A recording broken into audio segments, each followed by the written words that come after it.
I consider the Trump administration a danger to the world that will disappear in 2020.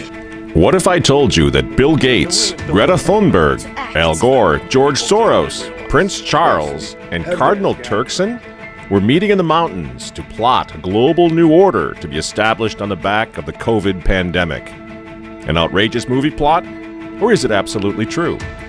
Donald Trump and the Davos connection, tonight from the editor's desk.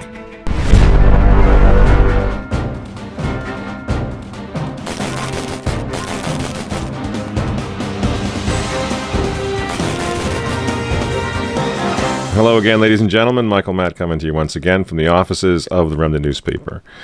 Here's something you're not apt to hear on mainstream media. Of the 18 million people in the world who've been infected with the coronavirus, 10.6 million have recovered.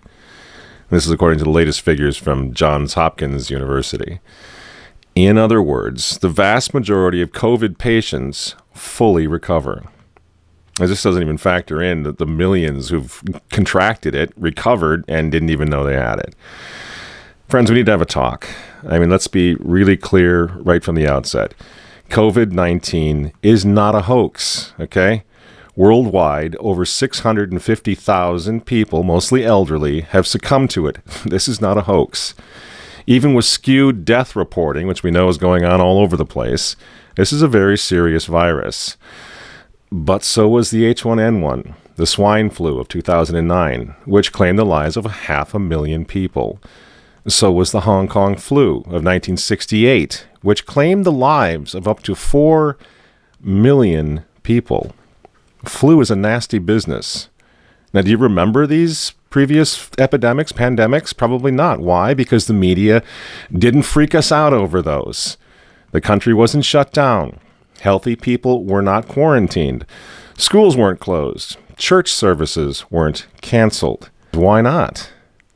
Because COVID is a thoroughly politicized virus. And we're getting conflicting recommendations from the experts that get just a little more absurd every week. Doctor, your colleague, Dr. Fauci, has suggested recently that goggles would work even better, or in addition to. You're talking about masks. People have come around to the reality of that. Are we going to look at more demands based on what Dr. Fauci has said? Well, I've seen really great face shields, and I've seen them around the country. You know, I've been out to 14 states. The administration sent me out, and I've gotten to see a lot of exciting face masks out there, and face masks that come from the bottom up. And I think that's really, the American people are innovative. Those are actually pretty easy and straightforward to make. Many universities and those who have printers are making face shields now. So these 3D printers can really increase that production, and I think others are making them, and they can be decorated. So, Dr.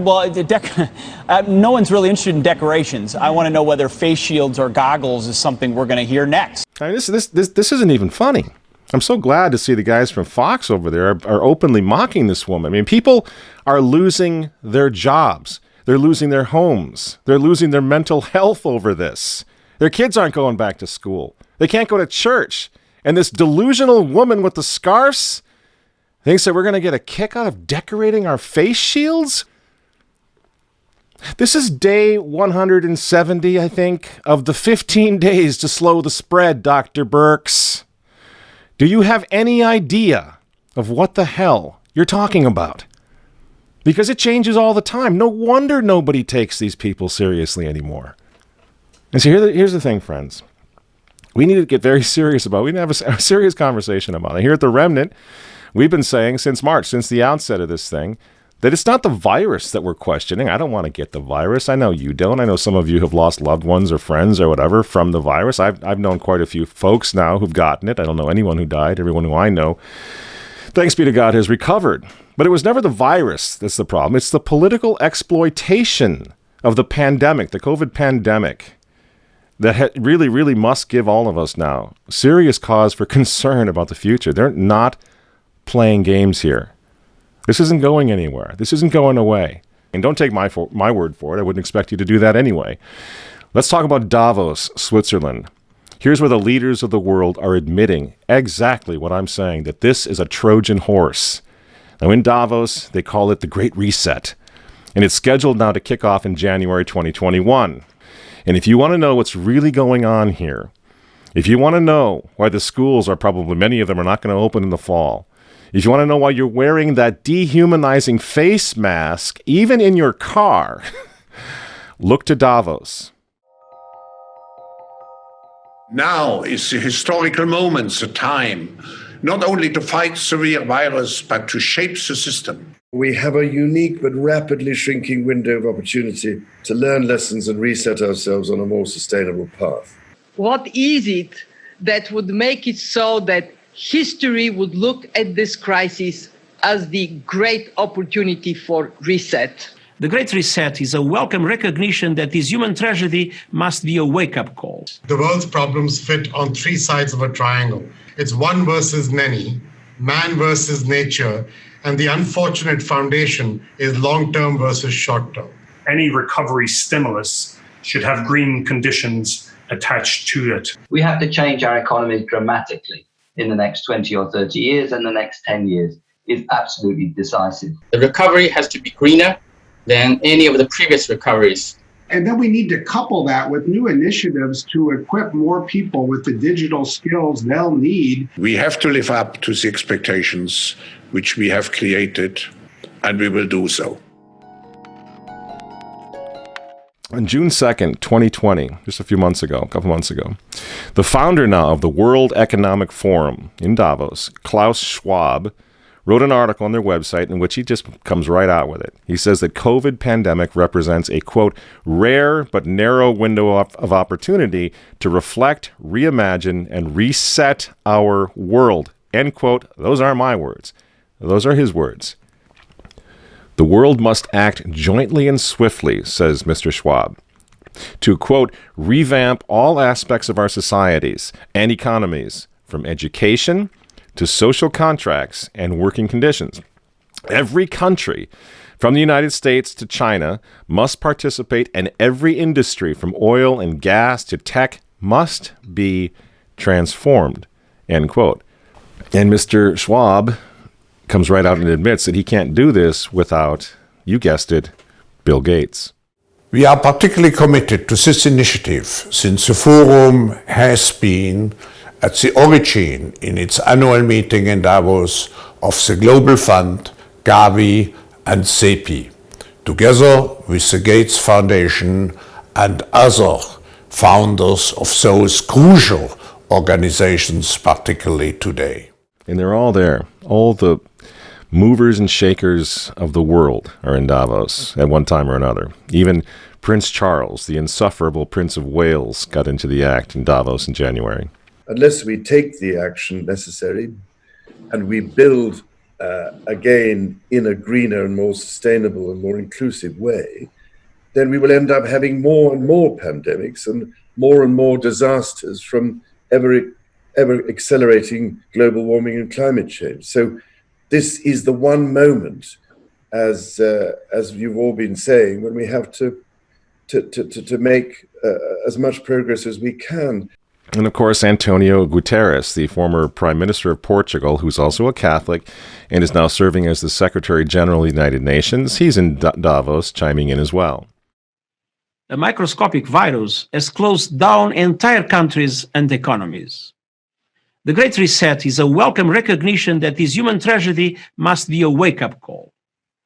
As you rightly say, it is imperative that we reimagine, rebuild, redesign, reinvigorate, and rebalance our world. Friends, the full picture should begin to emerge now, and I'm just giving you a sample. I mean, everyone has spoken here. Everyone who is anyone in the globalist community has gone to Davos, has delivered speeches. They come together, they network, they plan our future. This transformation essentially means that the whole way that we do business, that we live, and that we have grown accustomed to in the industrial age, will have to be changed. We will have to leave that behind us in the next 30 years to go. This COVID thing is their golden opportunity, and they certainly don't want Trump or anyone else to fix the problem, certainly not prematurely. And this is what the war on hydroxychloroquine is all about. I mean, think about this. Why? You mentioned hydroxychloroquine and you get taken off Facebook? You get taken down from YouTube? Why? This thing's been going for 60 years. People use it all the time. Well, if you use it, you might have a heart attack, so we got to condemn that. Why are they doing this? This is a therapeutic that works for a lot of people. Doctors all over the place are using it right now, but they don't want it. Why? Why? Because it's not a vaccine. Because it might fix the problem. This is why those frontline doctors in the white coats, that's why they were banned from social media. Many of them are now losing their jobs. They were frontline heroes. And all they did wrong was come out and talk about fixing the thing now. Not waiting 18 months. You're not waiting for a vaccine. But how they're fixing and healing people right now. Doesn't that make you just a little suspicious? Because, see, the problem is these frontline doctors in the white coats, if they're right, and COVID can be cured without 7 billion doses of Bill Gates' vaccine, well, the Great Reset that they keep talking about in Davos, Switzerland, the Great Reset will be dead on arrival. And all of us will go back to life as we knew it. This is why the 2021 Davos Summit now, 2021, it's coming right up after Christmas, the Davos Summit. And the Great Reset, they need President Joe the Catholic Biden to hand us, the United States, over to them if he wins this election. This is why they're trying so hard to take Donald Trump down. Biden is not a serious candidate. We can all agree on that, right? He's not serious. The poor fellow. He's in his dotage now. So what are they doing? They don't want a serious candidate. I'm not talking about on the right. I'm talking about on the left. They don't want someone who's going to be serious. Everyone with a pulse knows Joe Biden can't do this job. What's he doing there then? In my opinion, he's the personified monument to the U.S. presidency that the mob will tear down in January. They need to reset everything, including the politics of the United States, the governance of the United States. Besides that, old Joe the Catholic Biden has always been a New World Order guy. The affirmative task we have now is to actually create a new world order. And of course, friends, we hear a lot about the Green New Deal and all of that, right? We hear Francis with his Laudato Si encyclical and all of that. They're all working together, aren't they? The Davos 2021 Summit works closely with something called Climate Reality Project. And guess who runs that? The respected trustee of the World Economic Forum, Albert Gore. This crisis, the climate crisis, is way worse than people generally realize. Way worse.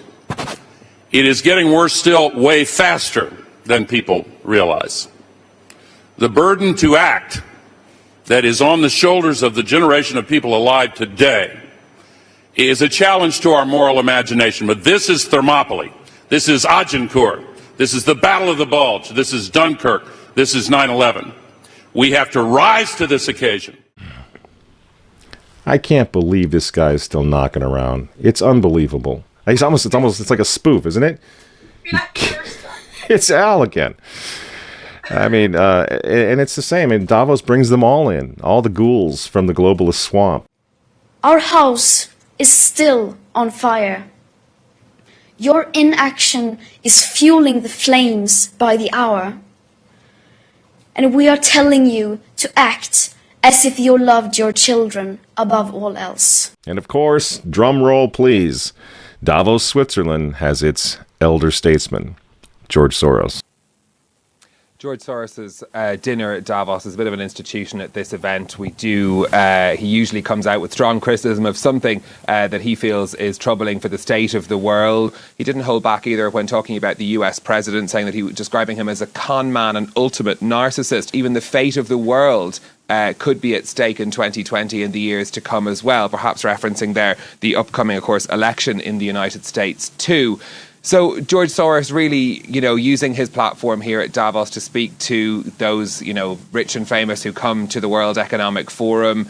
We know that he's, in the past, has been a major donor to the Democratic Party in the United States. He didn't say anything about which candidate he might be supporting in the Democratic primary, but certainly no holding back on his criticism of President Trump. What's this all about?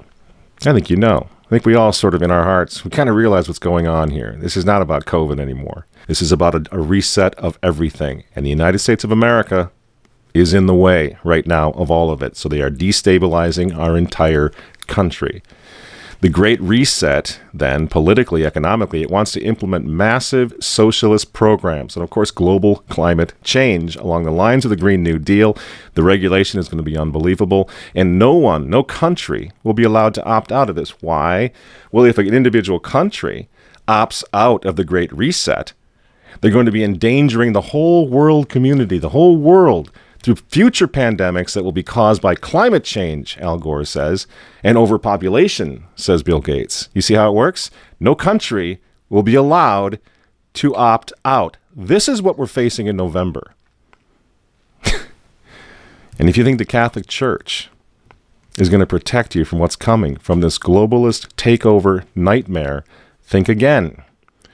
We've been through all this before, leaving aside Pachamama, and leaving aside Laudato Si, which is the encyclical of the globalists. It's the encyclical of the United Nations. I'm sure that we have all read this magnificent encyclical that His Holiness Pope Francis has blessed us with. It's the encyclical of AOC. It's the encyclical of the Green New Deal. Leaving that aside, Francis has already announced the global economic reset of his own last year. I don't know what makes this man think that he's an economist. I don't know where he learned all of this down in Argentina, but he's an amazing guy. He knows everything but theology. Ever notice that? He already announced his coming global economic reset. He calls it, in his humility, the economy Francesco, the economy of Francis. Remember? We showed you a bit of this. I'll show you a little more here.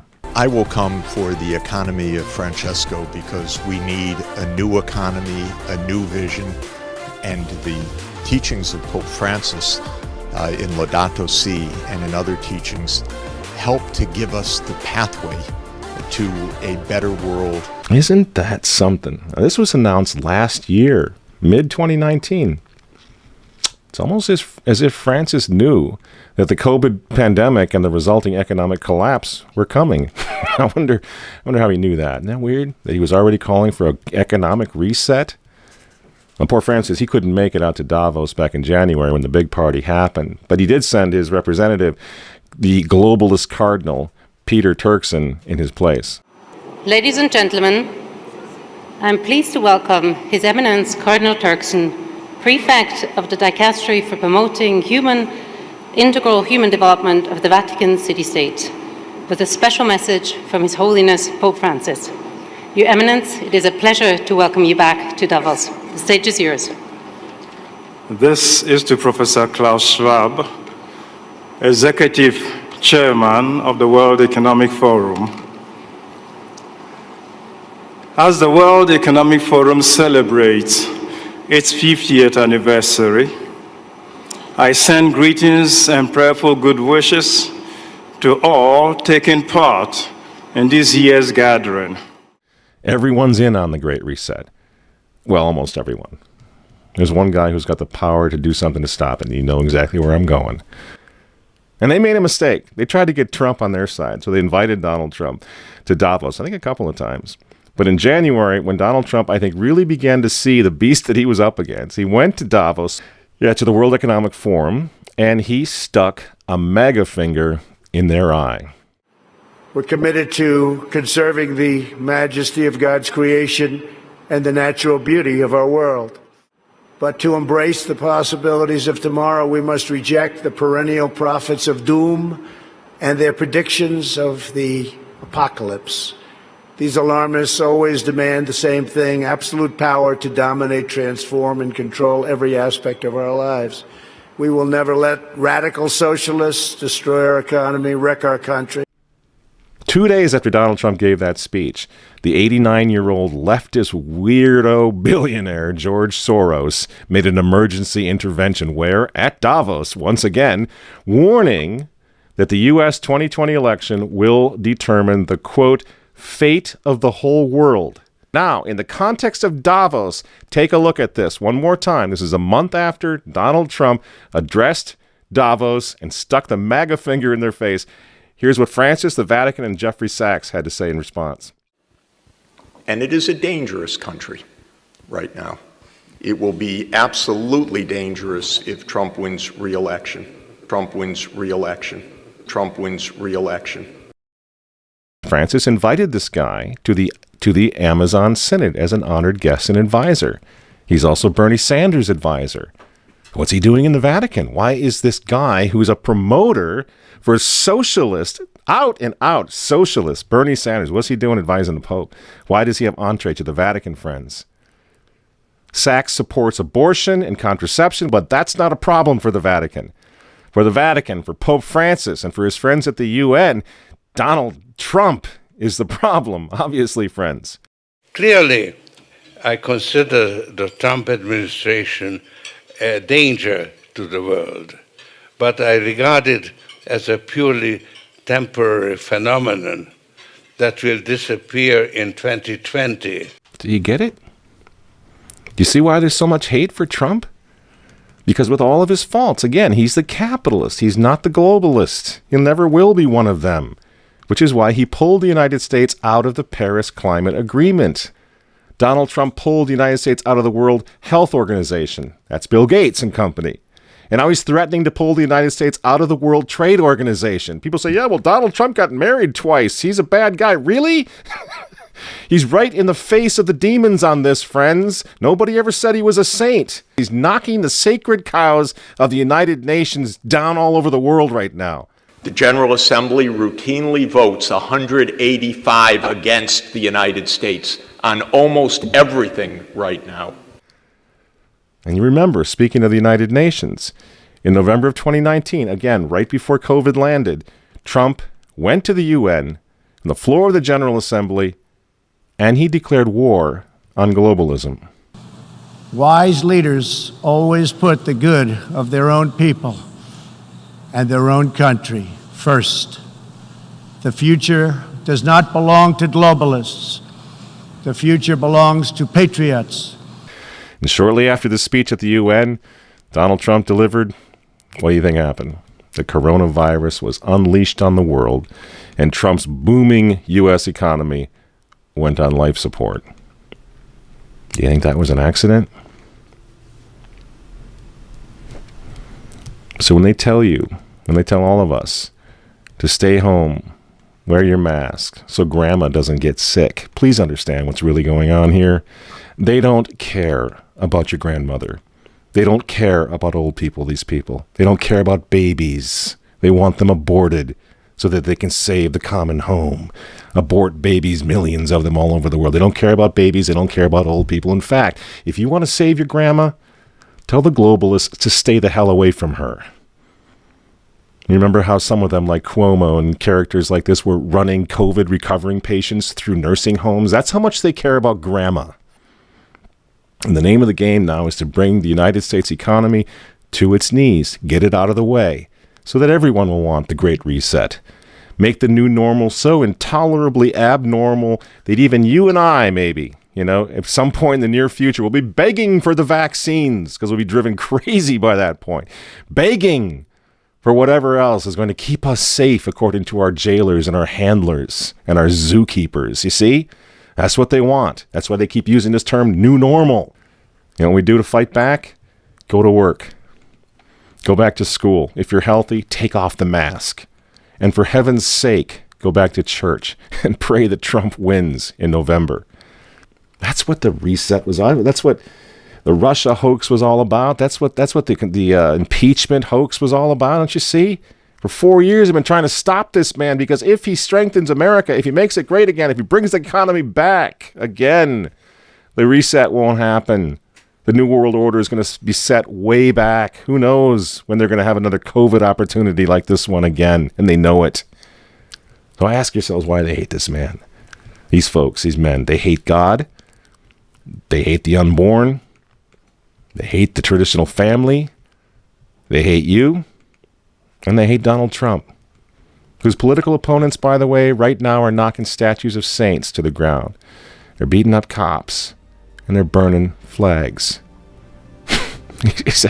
You say you don't like Trump. I'm sorry, friends, but who cares? That doesn't really matter anymore. What you think of Trump's personality or his tweets. Look at the big picture. The choice is simple, friends. stand with America right now or fall with the New World Order in the not-so-distant future. There's no other choice. I'm Michael Matt for Remnant TV, and we'll see you next week.